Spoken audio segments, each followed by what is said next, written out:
We're going to do it in one take. One take, Thompson. One. 6.5 hours later.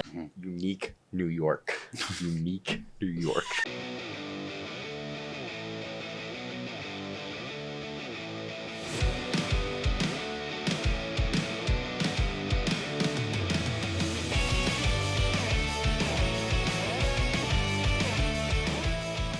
All right, buddy, what you got for today?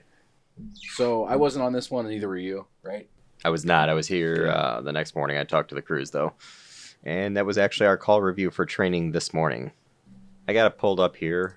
This is how it actually got toned out to the crews. So they were told history of liver cancer, low blood pressure, intubated, vented, GI bleed, levo, blood, and IVF. The dispatcher updated them en route saying that blood was pouring from his mouth. So that's what they knew before they left quarters. Okay.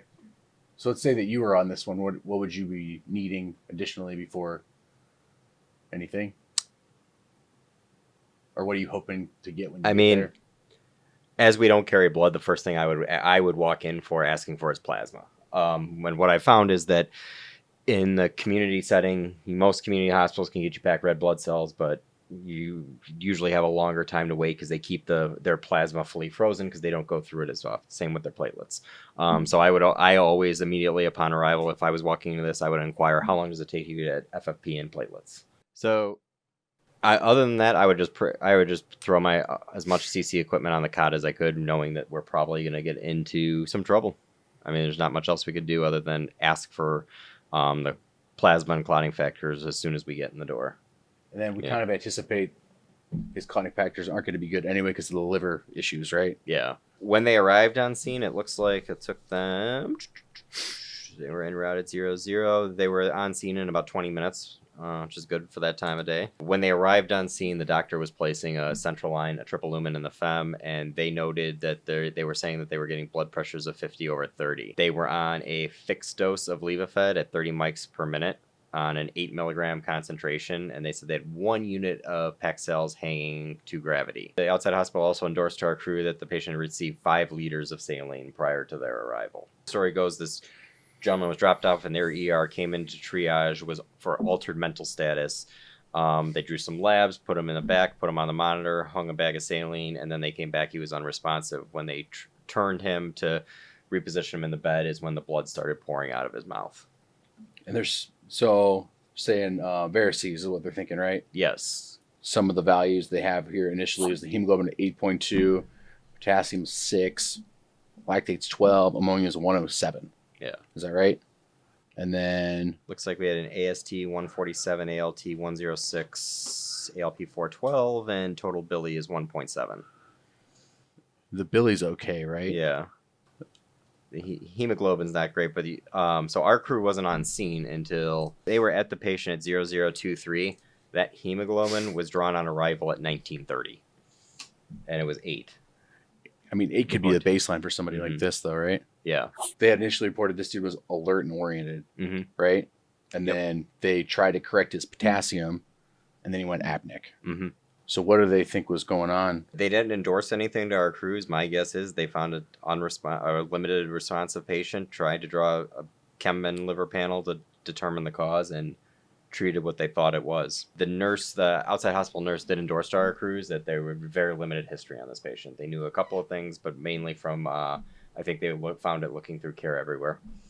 Oh, okay. Because it looks like his kidney function is actually not the worst. It's bad, but it's not. I would expect it to be worse. Mm-hmm. And then it looks like they started octreotide and then protonics. And you said Levophed at 30. This facility was using non-weight based dosing, and they were giving them 30 mics a minute, which I mean roughly is nowhere near. They said that was their max, which we do weight based dosing, and based on a 70 kilo weight, our max is 3 mics per kilo per minute. So throwing 30, what is that in ours? I'd have to do that 0.07. Yeah. Like not a lot.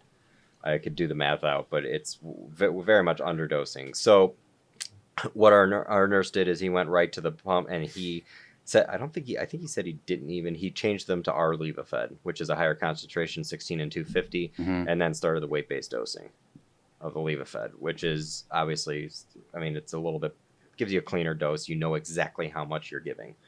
and it's specific to the patient. Well, it's 4 times the amount of medicine. Yeah. And then he started, looks like blood, and he asked for vasopressin. They did. So they stopped the crystalloid infusion. They opened up the packed red cells that they were giving, and while one of our paramedics was putting another unit of packed cells on the life flow. They life flowed in that unit immediately. They life flowed in. They did give a liter of LR also via life flow while they were mixing the vasopressin. So it looks like they were able to get a unit of packed cells, a liter of LR into this guy while they were mixing the vasopressin. Took the levofed up, hung the vasopressin, and were able to get more blood after that. So they documented an OG tube to low intermittent suction with a possible liter of clear bloody output on arrival. I didn't see how his belly looked on this one. No, he didn't. He mentioned it was firm but not distended. So it was evaluated as firm. The only history they got was ETOH cirrhosis, hypertension, liver CA, and CKA. Not a lot of history on them. They said poor historian on. They couldn't get much out of them on arrival. Didn't have any issues with the ET tube or ventilator, it looks like. But the interesting thing was what was happening en route. So if you look at the pressures, we can put these on there. So they cranked up the levofed, they added the vasopressin, and they were still getting maps that were pretty low, considering the amount of support he was on and the amount of fluids that they were replacing, both blood and crystalloid. But they were able to get, it looks like 2 and 2, so 2 reds, 2 whites, and they continued to infuse those on the way to the referring facility. And what they endorsed was they were using our rapid infuser, and they would infuse a unit via life flow, wait, and then would infuse the next one, and that would keep their mean above 65 the whole way. Because if you look towards the end, like their blood pressure improved pretty drastically. Yeah, it's almost normal. By the time they got to the receiving facility, 108 over 80 with a mean of 89. Heart rate was down to 100. End titles stayed the same, but I mean, given the profound liver issues, that doesn't surprise me. Other than the adjustment of the levofed, added the vasopressin, there's some evidence that Protonix drip is probably not even helpful. People do worse with the drip than just the push alone. Yeah, I read that study. Yeah, yeah, that was interesting. The 25 milligram IV push does better than I haven't given the drip in so long. What is it? 8 milligrams an hour. Yeah, it's like standard. Yeah, but the GI docs still prefer it, I think, in a lot of places. So we're probably going to keep doing it as long as they want it. And I would ask too, what's your thoughts on having a PPI drip in this situation? I think you could probably get rid of it. Like, I would not take that.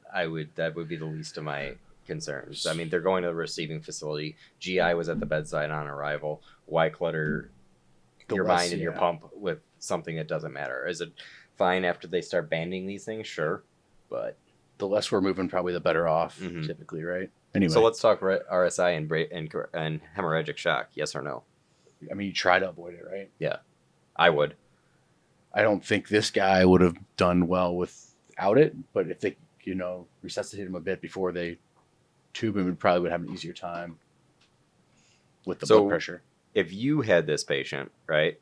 I'm just thinking in my head, because a lot of times when we RSI patients, we chase it with a dose of phenylephrine to wear off badness. I would not do that in this case, but what would your thoughts be about, emergently, you got to do what you got to do, right? And this guy needs an airway. We have all kinds of literature saying that RSI is better in most cases, and even all cases in this. Would you chase this? Because we know, right? We RSI this patient, they're going to get hypotensive. Like, absolutely. That's a foregone conclusion. How would you go about fixing it? I would not chase it with phenylephrine. I would actually, maybe, what are your thoughts on life flowing in a unit of blood after the RSI? I actually don't hate starting the pressures before you tube them. Yeah. Well, the levo was on. It wasn't. It wasn't? There was nothing on. Oh, no, there was nothing. All they gave was the cocktail for the potassium, and then he got apneic and went hypotensive. Yeah. And that could be from blood loss. It could be from encephalopathy. We're playing a guessing game. I don't know. But I think I would prefer to start the drip, and then if they can get blood, sure. But usually you can't get blood that quickly. No. Because then I don't have it sitting there in the cooler.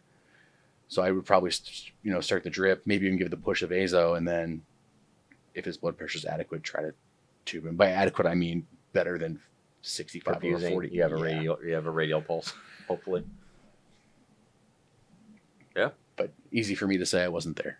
Exactly. Yeah. I don't necessarily like Monday morning quarterbacking, but in this case, like our crew did an exceptional job, given where they were and what they had to work with.